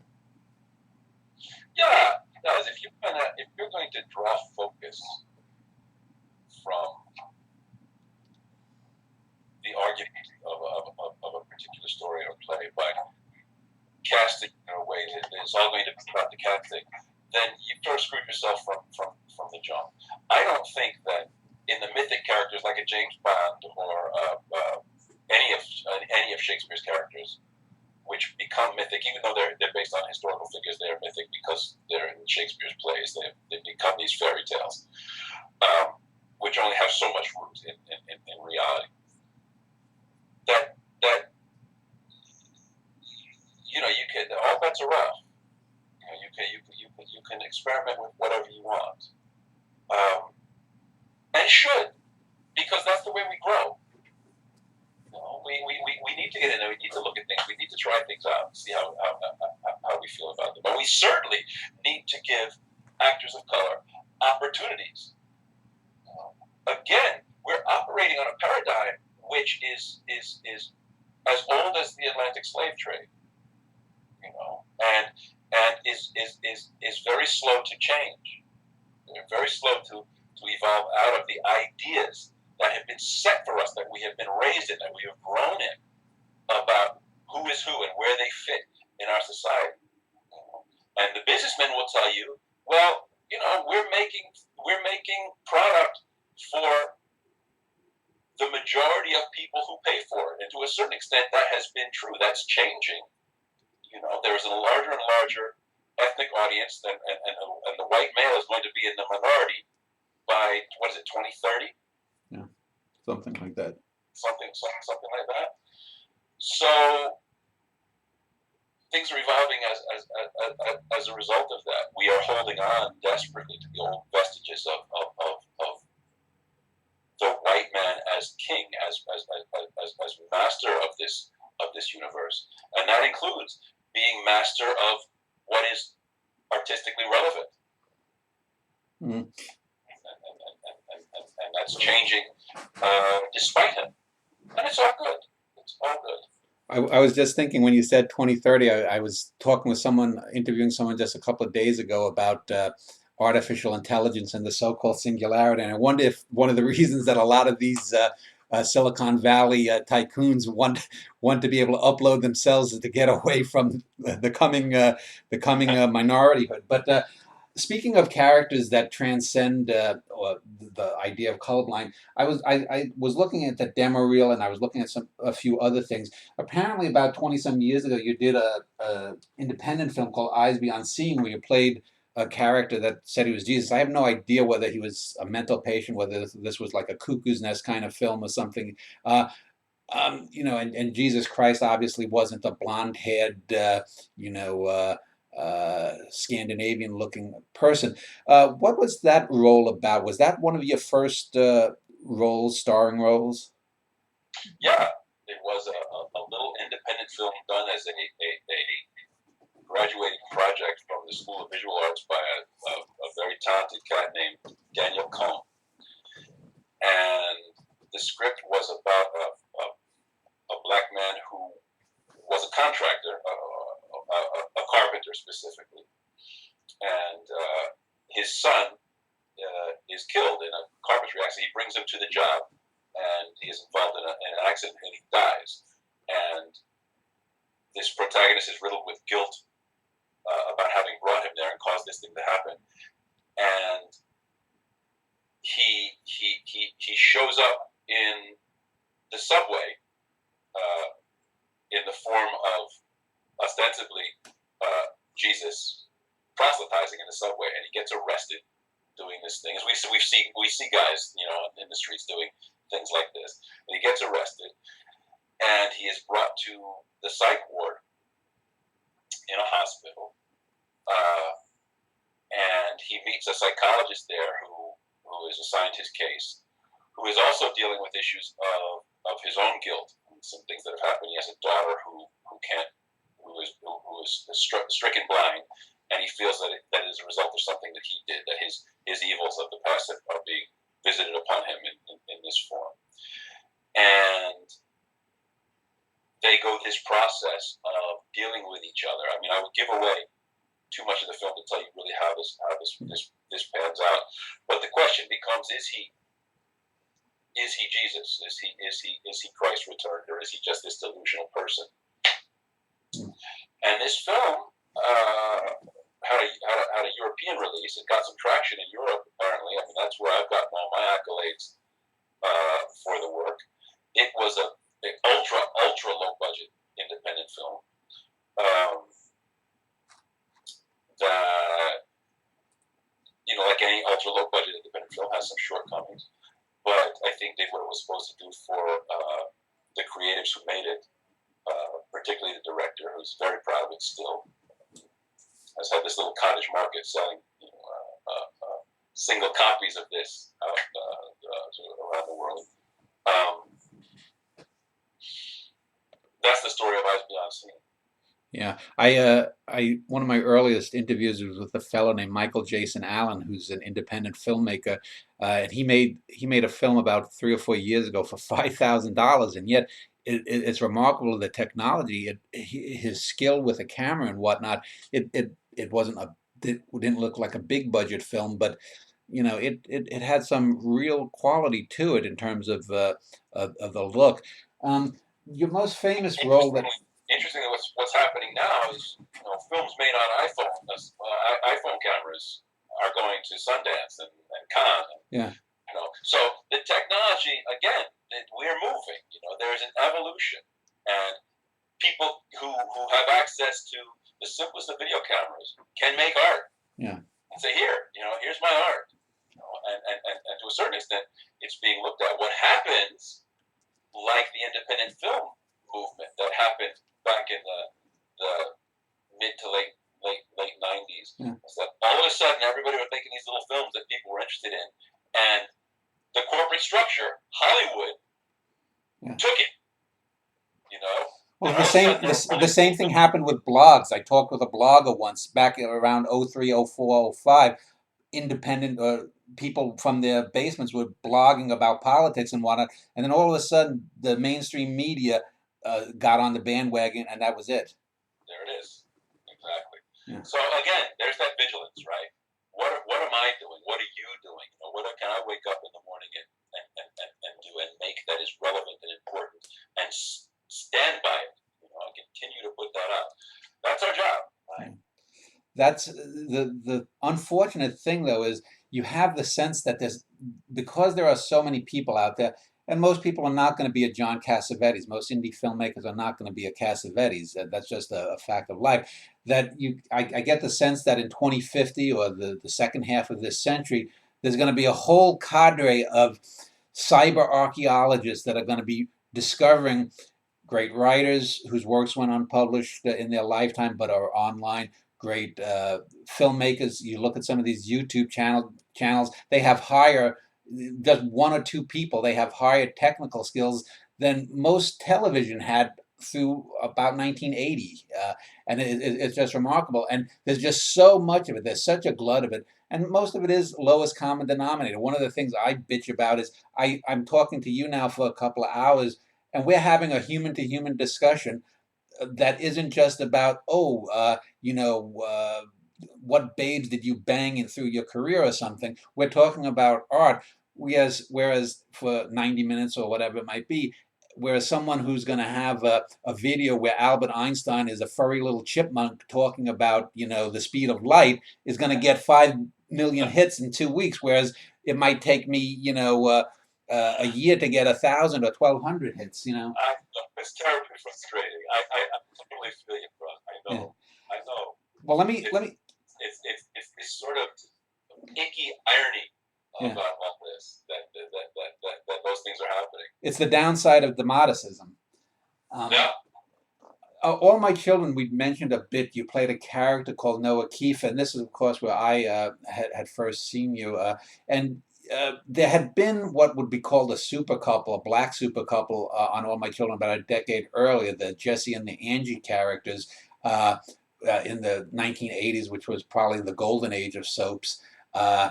And then your character came along, and you were paired with an actress named Sydney Penny, and you were the first, I guess, interracial super couple in soaps. That got you, I guess, the name value. You said after about a month, though, you could feel sort of the routine setting in.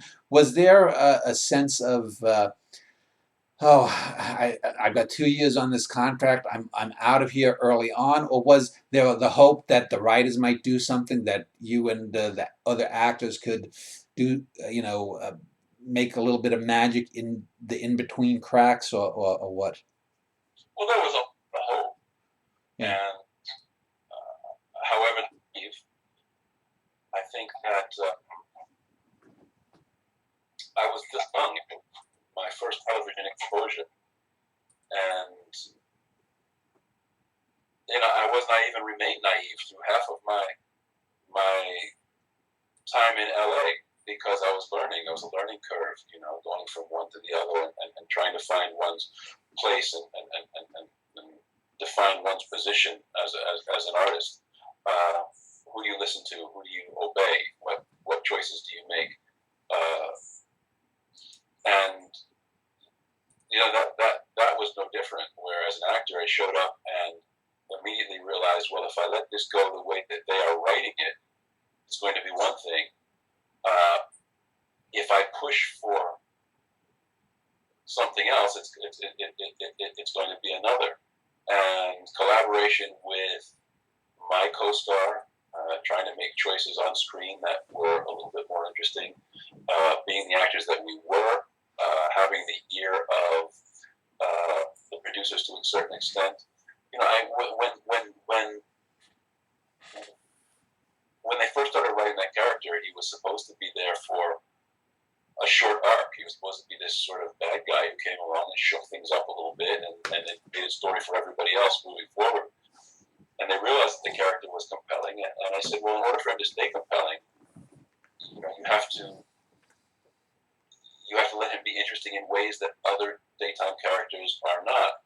He was painted as a sort of very typical black urban character. Yeah. And I said, can he not be these things? Can he not wear any gold chains and unlaced sneakers? And can he be? Because I'm something else. So can we heighten that and allow me to run with that, as opposed to me trying to portray this thing, which ostensibly is as dishonest on the surface level that you are trying to portray it as anything else. Or at least let the character grow away from their initial conception. Yes, and he did to a certain extent, and that was all through the efforts of the actor in how he said things, little changes in the script that we would go and ask the management for. An understanding of directors that we're trying something a little bit different with this character. Can we go a little bit, diligence?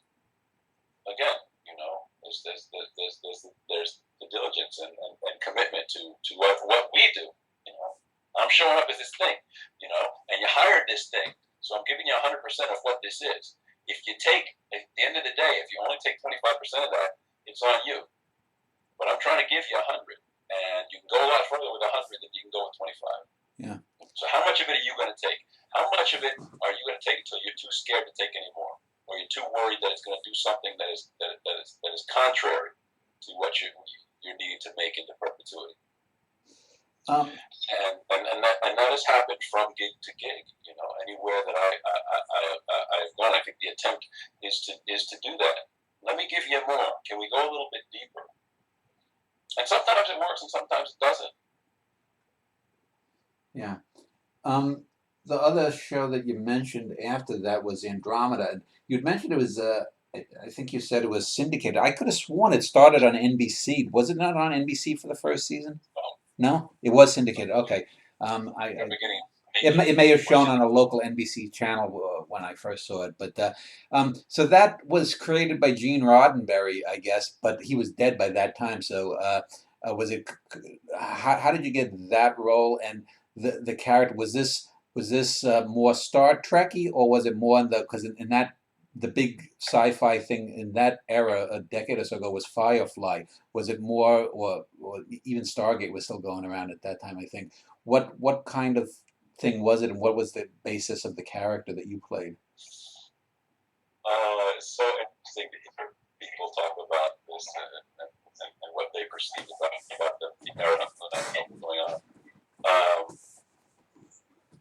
As I said, it was made for syndication, which is different than a syndicated show, which runs on network for a period of time, and then all those episodes are culled and sold to European interests or wherever, or to whatever off-network position wants to buy them. It was made to sell immediately. It was never meant to run a network. So immediately you're selling to people who don't speak English, to Germany, to Italy, to wherever. And so you are focused on the things that they understand, which are bare flesh and explosions. That's the universal language, right? Everybody gets violence and everybody gets sex. So the first season, that was a show run by a talented guy named Robert Hewitt Wolf, was explored some deeper issues, and after that they kind of just said, well, we're selling it to Europe, so make it as cheaply as you can and we'll sell it for as much money as we can, and that's what we're making. And that's, that may be a great business model, but as far as art, that's never gonna get the, that's never gonna get anybody's brass ring. So where I had a 4-year contract, I did it for 3 years. And there was a question you asked about, what was, maybe I lost track of the question. What was it? Basically just what the show was about, and your character specifically. Was he the hero of the show? Was he a bad guy? Was he the genius? No. He was written as an add-on to the show. They had created the cast of the show, and some smart person at Tribune, which was the American partner, said, well, we need something else. We need. I had done a show for them called Beastmaster, a couple episodes of a show called Beastmaster, and they said, would you do this? And I thought, well, nobody else is writing roles for me, so sure. And Robert Hewitt Wolf created this role. And as I was saying before, when you give actors material, you say, these are the imperatives of the character, these are the parameters in which the character operates, these are the characteristics. The actor goes and he starts to create things based on that. and the ideas were compelling enough, and the actor was compelling enough, and it created a very sort of interesting.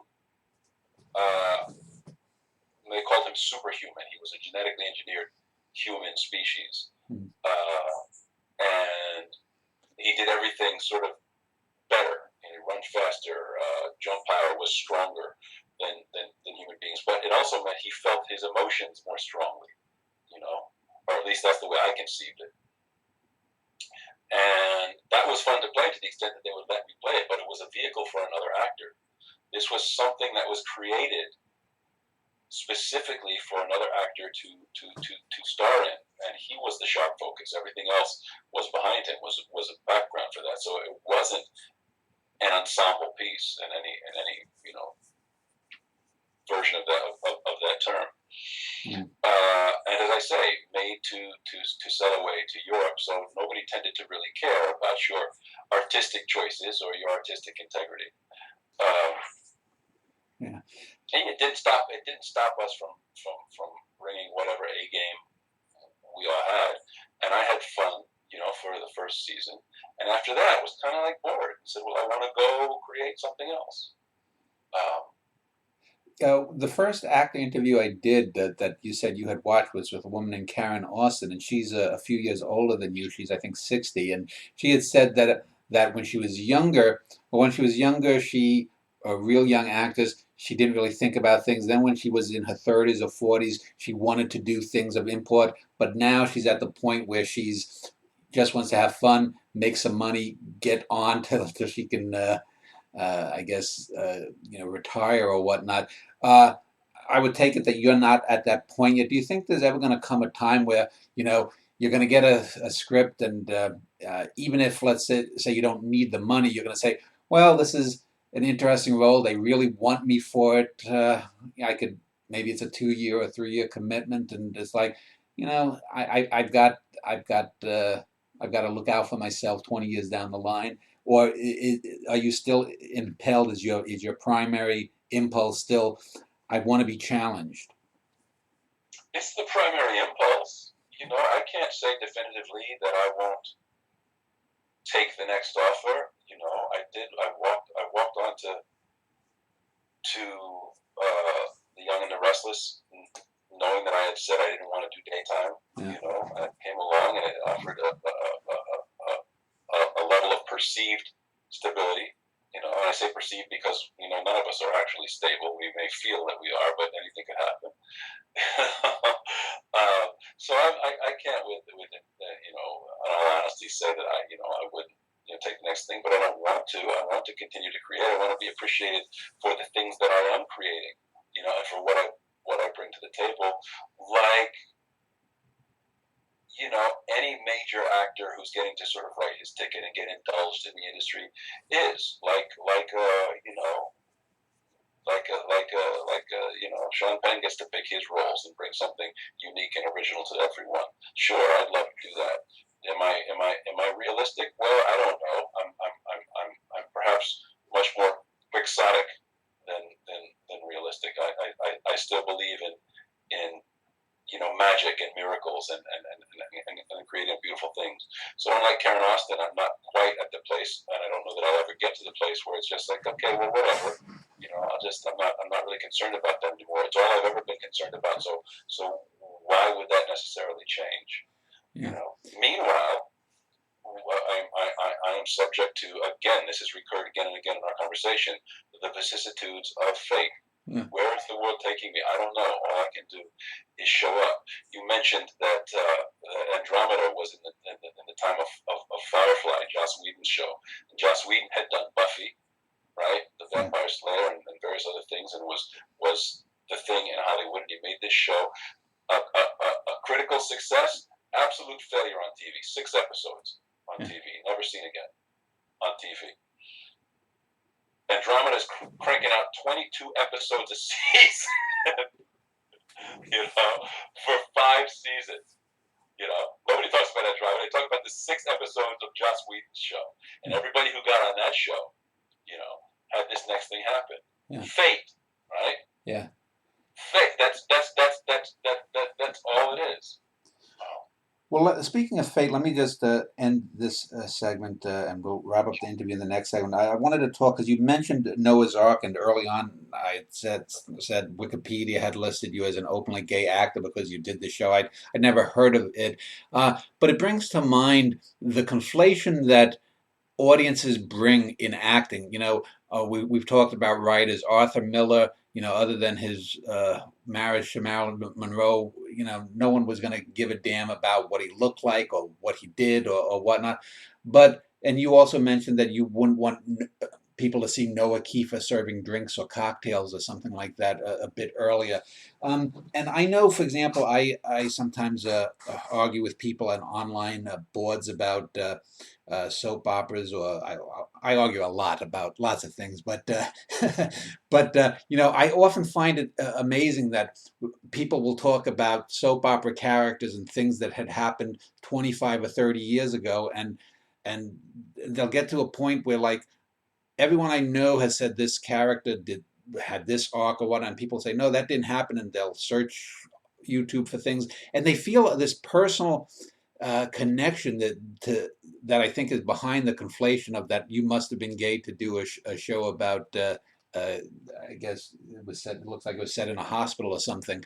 Uh, but do you do you sometimes worry that sometimes fans aren't seeing uh, you as the person? I mean, yes, you're playing a character when they're watching you on stage, but if they come backstage, 20 years ago, I remember I went backstage after seeing A Doll's House performed by Megan Follows, who I think is one of the great actresses out there, and even on a show that's on CW, I've seen a few episodes of her in Rain, and I've always thought, one of these days I'm going to interview her. Uh, but I met her and went backstage, and she was so charming. For about 25 minutes, she was shaking the hands, signing the autographs. And I remember people still thinking she was Anne of Green Gables, from the classic 1980s Canadian show, miniseries or whatever it was. She did a couple of them.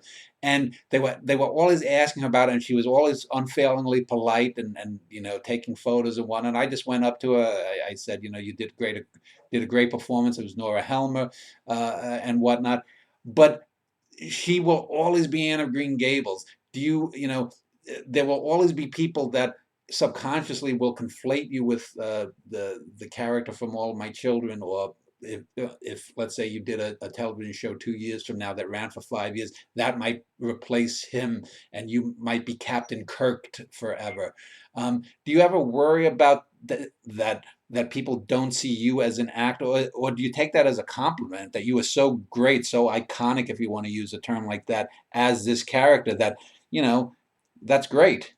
Well, that's it, right? I mean, as I said, the industry is one of images.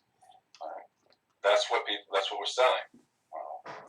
Images, and the more iconic the image, the the more money you can make on it, probably, at least in the short term. Mm.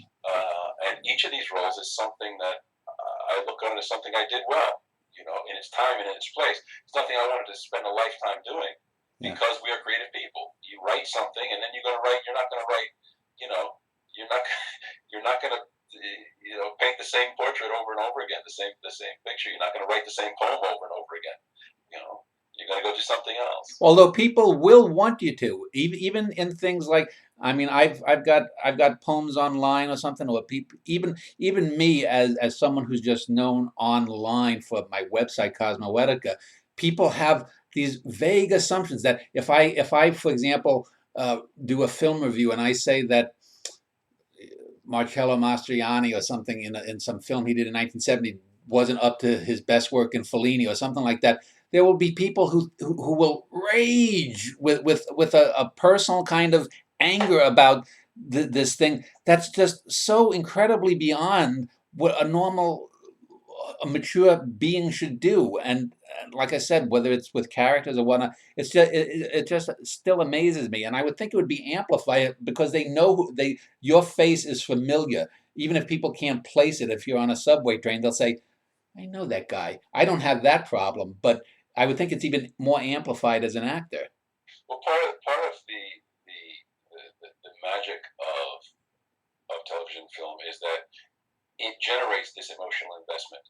Yeah. People watch watching. There are these vicarious lives lived through these characters, certainly in daytime and sci-fi, and those mediums are very similar in how they create and perpetuate themselves.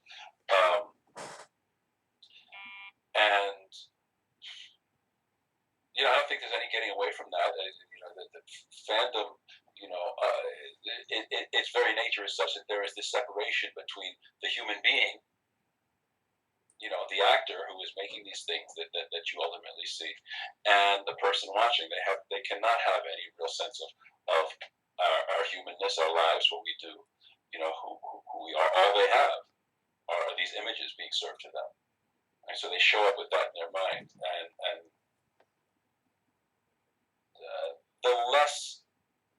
the more sophisticated of people know better.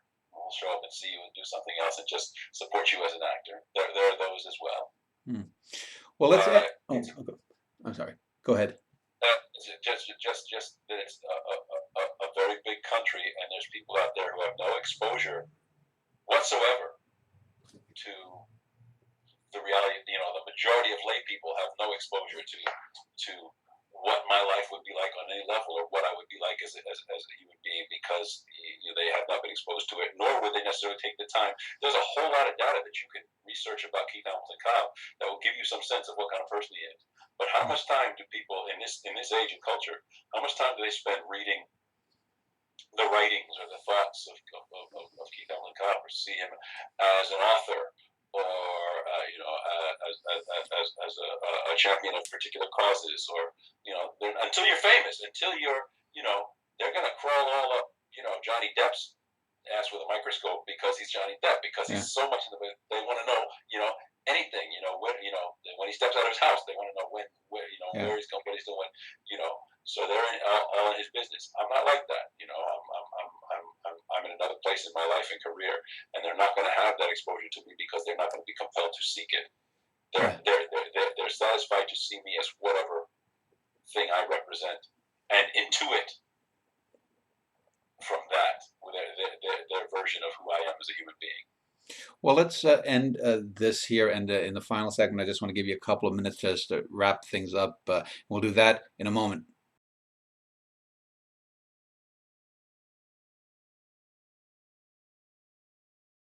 I've been speaking with Keith Hamilton Cobb. He's an actor. He's a stage actor. He's a writer. He's also appeared on television in primetime and in daytime. And I spent a couple of hours talking with him about his career, about his thoughts on acting, his thoughts about things beyond acting even.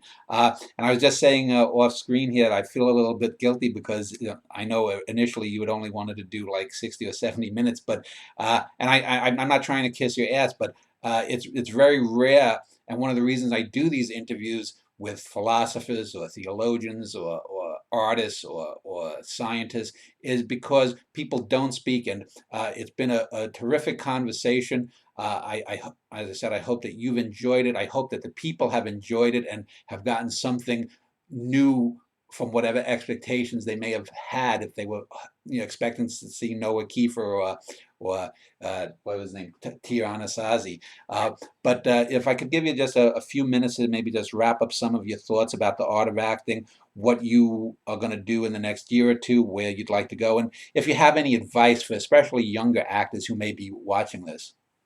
I know that's a mouthful, so if I... It is. It's a lot. It's several mouthfuls, but okay. I can put it succinctly. Okay. As I said before, I get asked by younger actors, what are your thoughts, what are your opinions, and I much prefer giving those thoughts and opinions rather than teaching or calling myself a teacher, hanging out a shingle and saying these are the things that you need to know. You ask me about me, and I can hold forth about me and my experiences, and what I say is, contemplating this profession, learn to love you, because you're the thing that you're selling, and you have to know that you are worth selling. What you have to offer, what you have to express, what you manifest as an artist is important and has a value. And you can't worry about whether or not it has a value to anybody else. It has to have a value to you, because they're going to find all sorts of reasons, especially as an actor, not to like it, to want somebody else, something else, to want to change it, to evolve it, to worry over it, to fear it, to be jealous of it, whatever it is, and you're this thing just generating from your heart this stuff that comes from you, that your spirit is spewing forth. And you can and you can do nothing else. So if you're going to do this, then jump in with both feet and love what you're putting forth. With respect to that, I am an actor who's blessed with a great love of self. I like who I am very much. I am my own best friend. I am my own best company. I have not found myself to be a brilliant actor at any endeavor, at anything I've tried. I'm very aware and introspective about that. But I do know that this thing that I put forth has value, and I'm always looking for where it belongs next. What is the next thing that I am being called upon to do? How am I showing up? Am I giving 100% of myself? Am I doing my best work? Am I presenting my best work? American More is the newest incarnation of that, and as I said before, it is this thing that has a particular value because it is about so much of what is going on, not only with me, but the culture around me at this particular time, this particular place in the history of our American culture, having to do with race and the American theater, and who gets to love who, and why, and who gets to make art, and whose art and perspectives matter and are of value. Because I believe so much that mine are, this piece is important to me. You can find out a great deal more about it by going to AmericanMore.com. Also, you can find out more about me by going to KeithHamiltonCobb.com, or going to, I don't utilize the social media in the ways that I should, but there's Keith Ham Cobb on Twitter and Keith Ham Cobb on Instagram. So those are all the places you can look and learn some more about what's going on with my career. There are mailing lists right now. I'm up in Pennsylvania doing Julius Caesar and a Shakespeare production, and I call them the hinterlands, but they're really not. It's an hour and a half outside of New York, but anything outside of New York for a New Yorker is the hinterlands. Yeah. But I'm up there working with some great actors, just doing this thing that I do, and will continue to, and feeling like I am an intrinsic part of the creative life of this American culture, which is what I'm here to be and do. And I'll link to KeithHamilton.com below this video. Anyone who's enjoyed the discussion can go visit the website, and I guess even contact Keith, especially I guess if you're an agent or someone with some acting opportunities. So again, I want to just thank you for your time and your thoughts. It was much appreciated. And hopefully people who are young people getting into acting will appreciate it as well. So again, thank you. Thank you, Dan. This has been fun.